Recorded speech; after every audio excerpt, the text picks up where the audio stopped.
the 3, the 2, the 1. Hey, everybody, we're live. This is 2OF Entertainment.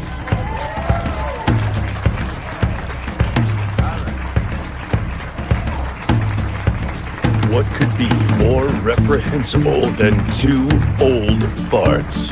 3 old farts featuring Dave and Steven and Greg Shapiro with funny ha-ha.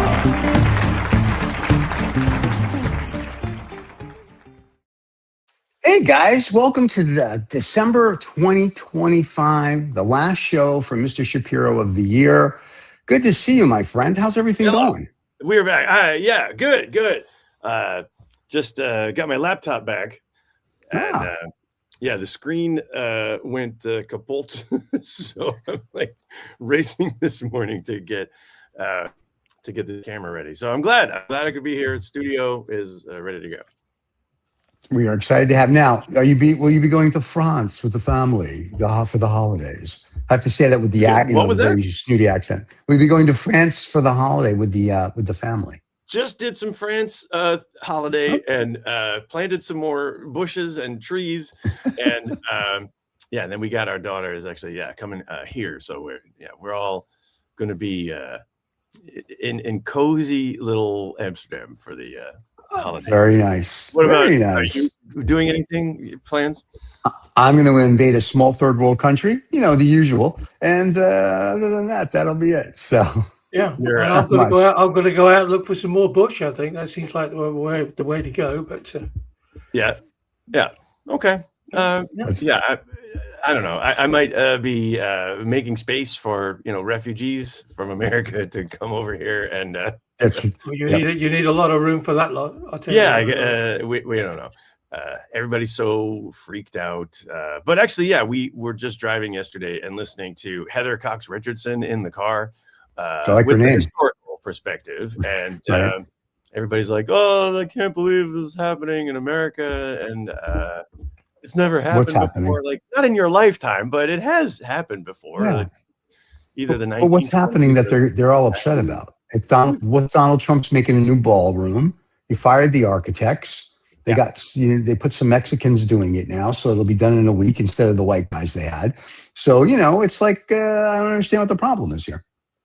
Well, the problem is, I think that that the plans for the pavilion for the big fight for Donnie's 80th has been scaled down somewhat. I think they can only get 20,000 people in this marquee they're going to put in front of the White House. So that'll be great. That's a wonderful photo opportunity if everybody goes to Washington. They won't be able to see the White House because there'll be this huge marquee in front where they'll men in their underwear fighting each other. So hey, happy days. I've seen the White House, just so we're clear. It's just a big white building. So let's not get carried away. It's not. Truly, it isn't. Well, when Donnie gets done with it, it will. So the clue's in the name, is it not? I mean, it doesn't say white mansion. It's not like basically. And then it's like the Grand Canyon. I went to the Grand Canyon once. I remember this. And I got there and everyone's like, going to the Grand Canyon. It's going to be great. They charge you $30 a person to get in. And I was like, great. So we drive 7 hours through Arizona. We get to the Grand Canyon. I get there and I look and I'm like, great. I paid $250 to look at a hole. So I took a couple pictures. I go, seen the Grand Canyon. I'm done. We can go.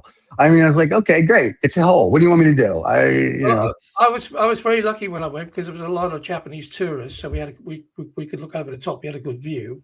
When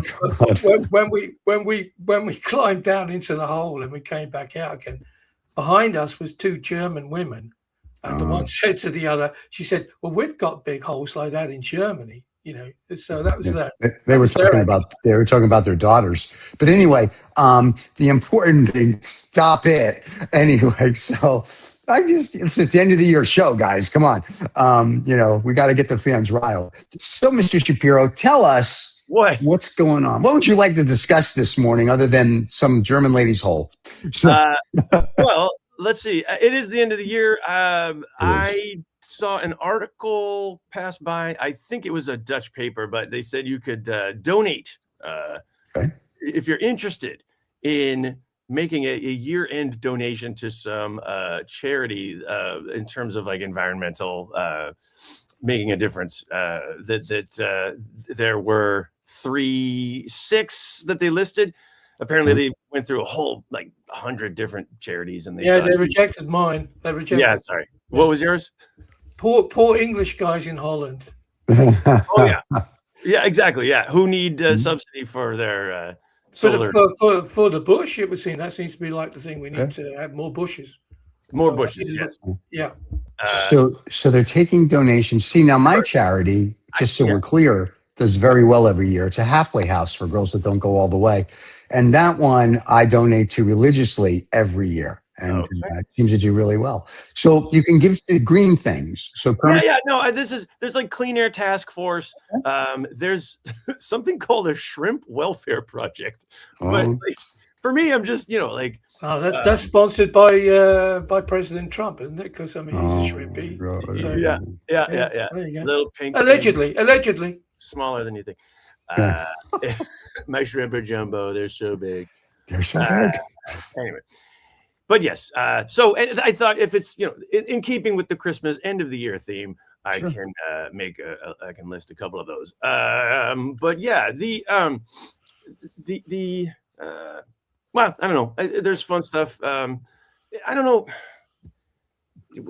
David, where to begin? Yeah, I think where we should begin is because we should. What was the big thing? The big news item? Sure. Now let's not talk about anything war or anything like that. Let's discuss the size and the strength of bicycle lights on fat bikes. Did you get that one?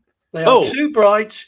Sure. And they shine in your eyes. They need to be pushed downwards. Yes. There you go. Very, very important. That sounds like most of my dates. Anyway. Okay. Yeah. So this is Greg, I got to ponder that one for a little bit later. When you watch the show again, it'll be funny. Yes. So sorry. Not too bright means that. That's not the push down. The push down part. Anyway. I get it. Yeah. Okay. Yeah. Well, evidently, the laws for bicycle lights are outdated. Yeah. It is. They don't include LCD lights. Yeah. Okay. And now the fat bikes. Yeah, they're like almost huge lights on the front, and they shine out in front of people. And so they should be dipped, but unfortunately, it's against the law. This is Holland, of course. It's against the law to have your light on your bicycle turned downwards. It has to be by law from 1997. Has to be straight out. So now there'll be some huge debate in Parliament. God knows how many committees there'll be to change the law of should it be up or down on your bicycle. Yeah, well, they're debating now about should there be helmets for the fastest of the e-bikes, the fat bikes. The fat bikes, yeah. Anyway, these are everyday concerns in the Netherlands. The streets are filled with garbage here in Amsterdam, which really seems like, yes, there's been a viral video of someone from India, Mumbai.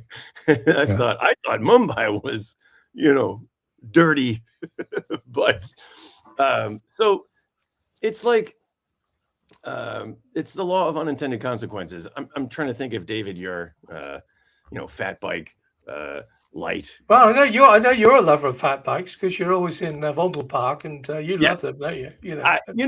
As we all do. Made my peace with fat bikes. So they banned the scooters and then come the fat bikes, the e-bikes. Yeah. With the fat tires, I hear them coming. And so that's I don't travel around with caliper headphones on, like Death Wish people do. So I can hear them. That's fine.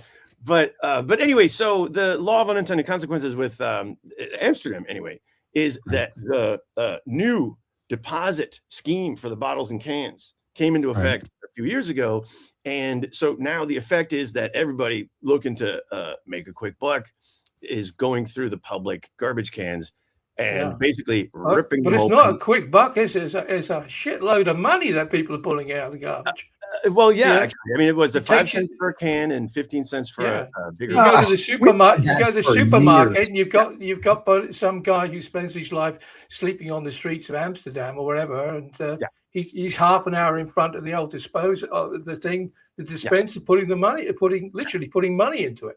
Yeah. Is that a new thing you guys have? Because we've had that like in New York City since I was a kid. You always got like 10 cents or a nickel for your bottle, and then the cans were 5 cents. And so you see these guys with garbage cans full of it, and it's like $30-$40 each thing, and it's like, that's how they eat. Yeah, and you have to spend it at the location. And then, I, as a consumer, I start getting pissed off when, certain supermarkets are like, well, you didn't buy that bottle at this location. So then they reject your, like, get out of here. Do you want us to call somebody out? Who tells the supermarket?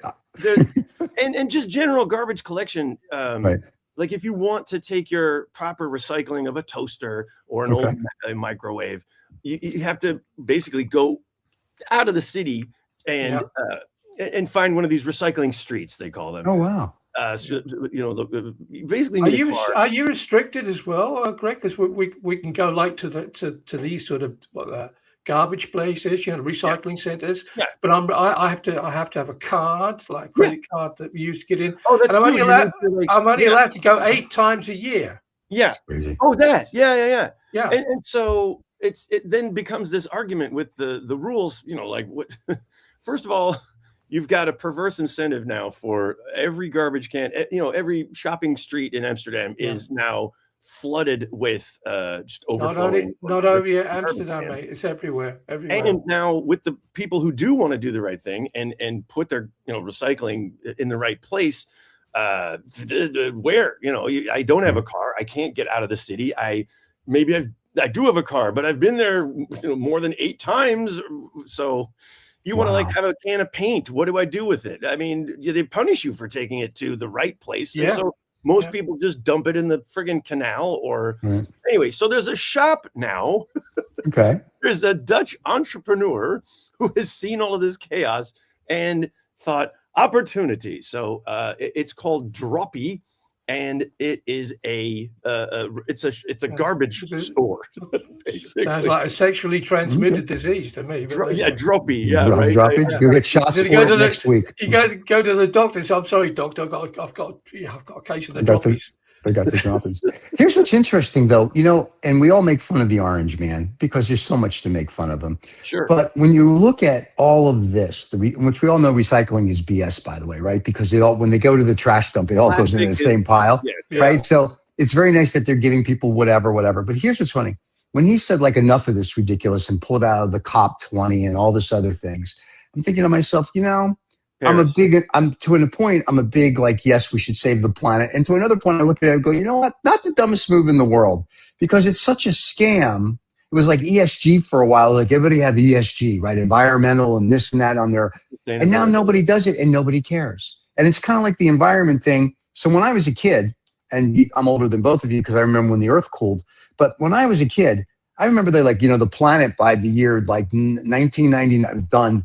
We're going to all die. We didn't die. Also, in the 70s, we had the oil shortage. There's no more oil. You're all going to die. You better get solar and wind, right? There's a whole river of oil in the planet that probably is never going to run out. So I think what's happening is for all of Donnie's problems and issues and whatever, right? Some of the stuff he does is just sort of like spot on when you look at it in the bigger picture of things. Like even stop clock is right twice a day, you mean? Basically like a blind squirrel finds nuts every now and then. And I'm not talking about Melania. But I'm just saying, it's just that if you think about some of the stuff he does, I think he's onto the scam. I mean, he's like, this is a scam. So instead of just coming out and telling the American people it's a scam, he's just like, I don't believe it. Okay. And yes, there's science behind, but it's just the way he does it. But I'm thinking, Donnie may not be as dumb as we think, because what you guys are saying is as dumb as you think, and the person whose idea you're crediting is the one who talked to Donald 5 minutes before Donald made his. Well, I mean, that's right. And so I want to thank the people that bring him his breakfast every morning. Yes, right. So. And it's pretty easy to follow the money. Anyway, I do have a question about that. Sure. Stephen, anyway, I do. Well, You're in Amsterdam. You're safe. I'm the one who has to worry. I'm here in Monte Carlo. I'm in Monte Carlo. We're good. Do I want to go like national security strategy, or do I want to go to? I don't know who wrote that thing. It wasn't Marco Rubio. That's clear. Right. But just like Marco can't spell. Doing immigration, Russell Vought is doing shrink the government. Who's doing foreign policy? Is it Steve Bannon, or is it J.D. Vance, or is it Peter? No, it sounds like it's his kid. It's son-in-law. Jared seems to be doing foreign policy. He went to UAE to hang out with the Russians. Well, good old, not elected representative. Well, anyway, is it interesting to circle back to the Netherlands and to environment that now that basically the new national security strategy of the United States is. Right. Russia should have Europe, and America gets Latin America, South America. Right. That's basically, so you see it happening with Venezuela. Yep. But meanwhile, the Netherlands has 3 Caribbean islands, and they are right off the coast of Venezuela. Yep. And there have been a lot of fishing boat incidents lately. So I thought it was interesting that the Netherlands has proven to the U.S. military that these boats are not smuggling fentanyl into the United States. They're smuggling cocaine into the Netherlands. Please stop. We need our cocaine. There are okay.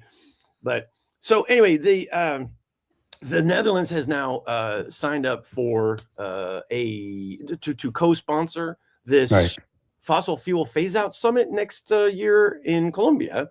Okay. And they're talking about coal, mostly at the biggest coal port, I think, or South America's biggest coal exporting port is in Colombia. And so that's where they're going to locate this thing. Sure. Yeah.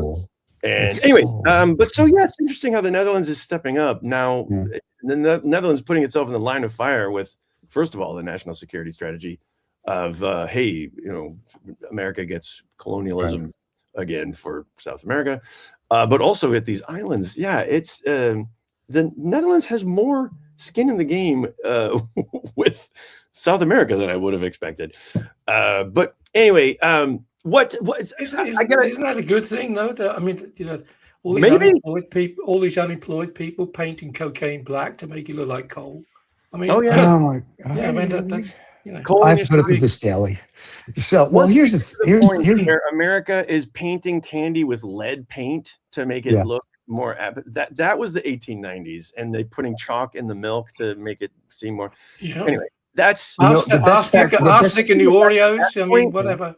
Then we'll realize, we've the best part is when Coca-Cola had real Coke in it back in the 1920s and 30s. Yeah. So, I'm saying, Donnie, if you're trying to bring it back to colonialism, I'm just trying to help you. Here's the thing. If America takes over South America, it's no big deal. Everyone speaks Spanish here anyway. Now, Canada, I'm not sure what you can do to them. Bunch of pussies.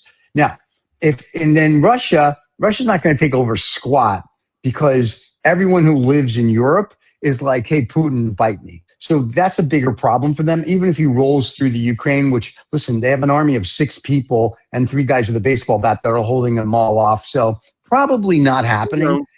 Right. And the Nazis, if it's world domination, they want to play. So that's not happening. And the British, they're screwed. Okay. They just think they're important. So. Right. And then the other thing is you have China that's eyeing Taiwan, daily. And the FT keeps running articles. If China invades Taiwan, this is what it's going to look like. I'm like, can you stop helping them? Let them figure stuff out on their own. So I think this thing of, it's kind of like back in the 80s when I was on Wall Street, there were 300 different investment banks. Now there's 4. I think we're looking at this. There's 208 chartered UN countries. Probably by 2050 or sooner, there's going to be there'll be Asia, the Americas, and Europe. And I don't mean there'll be countries. That's just it. There'll be whoever's in power here will say it's us. Whoever's in China or in Asia is going to be China. And there you go. And in Europe, it's such a goat screw. Nobody wants to be in charge. Seriously, come on. That's not happening. So everyone's going to run to Switzerland and Monaco. The problem with Europe is they're all in charge. That's the problem. Well, that's true. It's 32 countries that have to make a vote. When they reach a stage in the European Union that they're going to have to, okay, let's agree on that on Friday. Oh, God. And they'll say, I'm terribly sorry, you can't do that this Friday because, hey-ho, we're going to pack in everything. We're going to Strasbourg. Yeah. So they say, everybody goes to Strasbourg. Religious holidays and bank holidays. Yeah. Yeah. And then they have to go to Strasbourg. And then when they decide in Strasbourg, okay, let's agree on something. Well, can't do that because we're packing everything up. We're going back to Brussels. Yeah. I've actually done meetings. I've moderated meetings for the Brussels bubble. Haven't been to Brussels yet, but there's good money to be made. Unfortunately, I think I got a reputation as being too interesting. So, oh, God. How do we make these panel discussions less boring? How can that be a criteria of not to employ you? They get in trouble if it's not boring. So oh God. We can't have Mr. Shapiro. He's way too funny. No, he's too interesting. Sorry, he's a comedian. It's actually on his business card. That's right. No, he's too funny. He's too funny. But it says entertainer. So there's a reason it says entertainer on my business card. When you hire me, it says you're hiring a comedian. But no, don't worry about that because you can't read. No, it's just the world is like I read the FT in the morning or the Journal or the Times, and I just start chuckling because I'm like, seriously? Yeah. There's like at the end of the day, we all joke when we're having meetings. It's like we're all going to die. It doesn't matter. Like enough of the foolishness already. And I'm now. On the 19th of December, that alien spaceship A31-6-4-7, the people that are coming to say hello to me for the holidays from Pluto is coming. I think it's AI3 or something.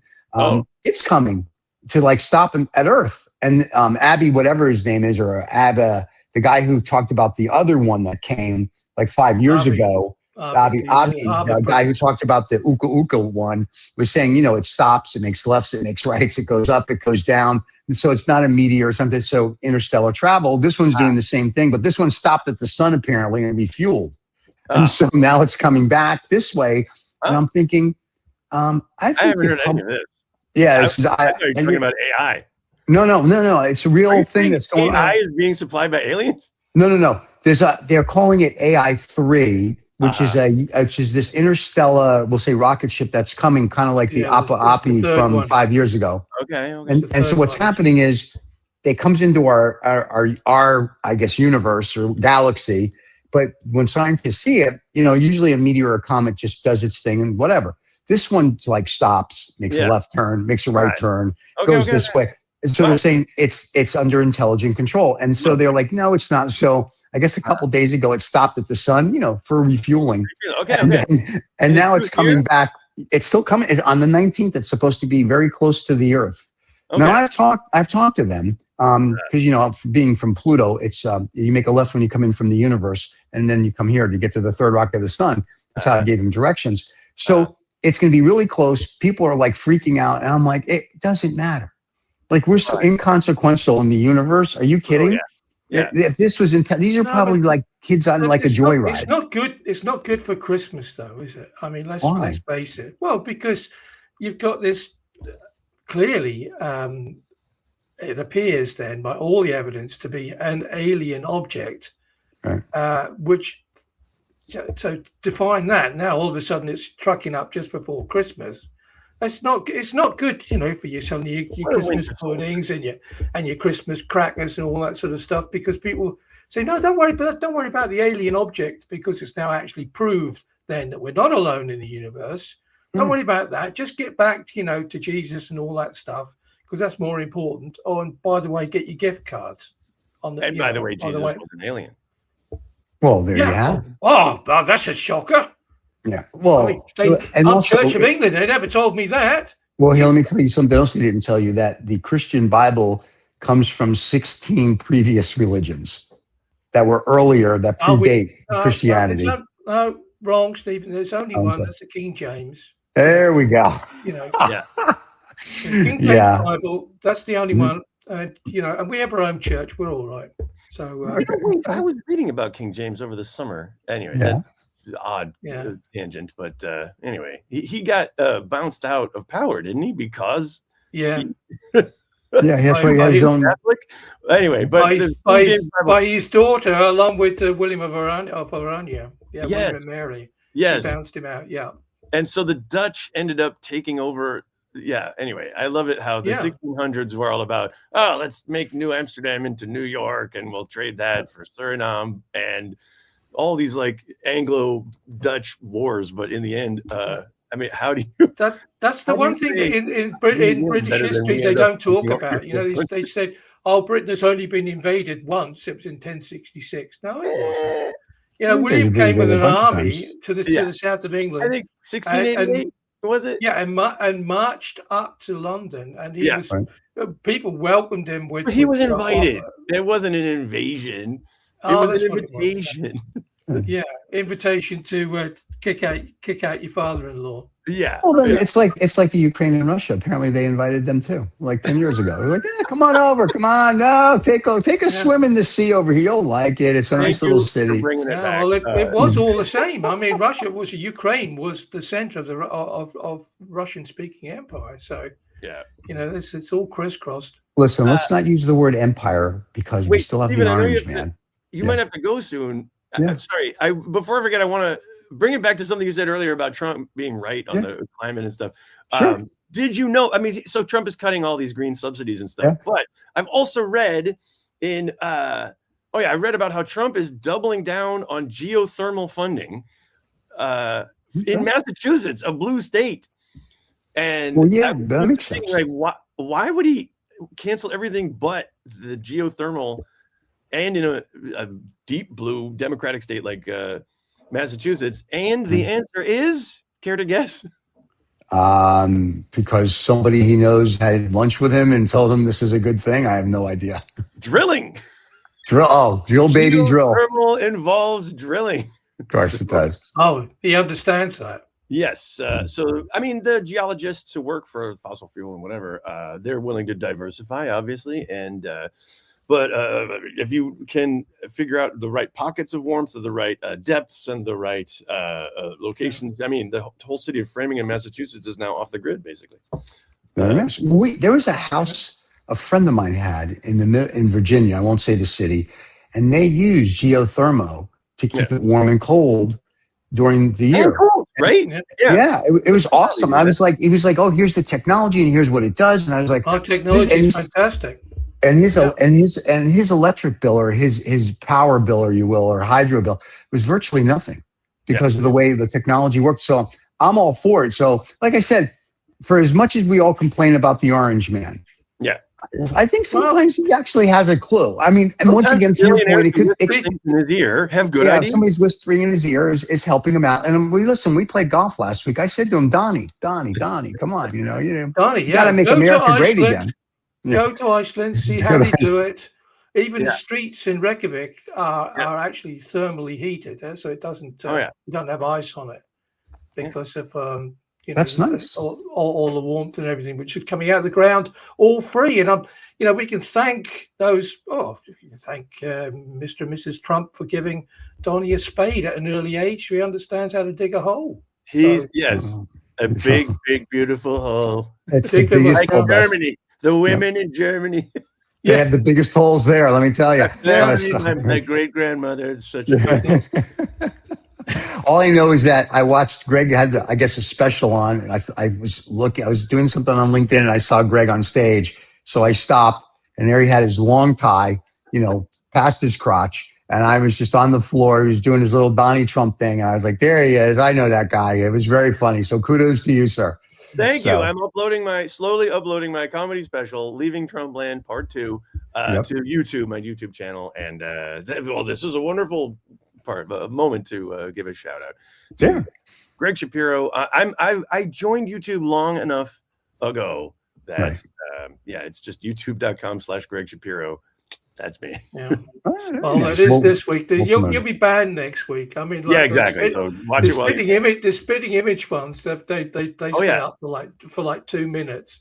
Is that right? And then they've all been banned. So they're having to move over to a .com now. But, or Substack. They haven't held back on the criticism or the satirical look I remember politics. in the 1980s when the Spitting Image had an episode about running Ronald Reagan out and putting Rambo in. So actually, Sylvester for president.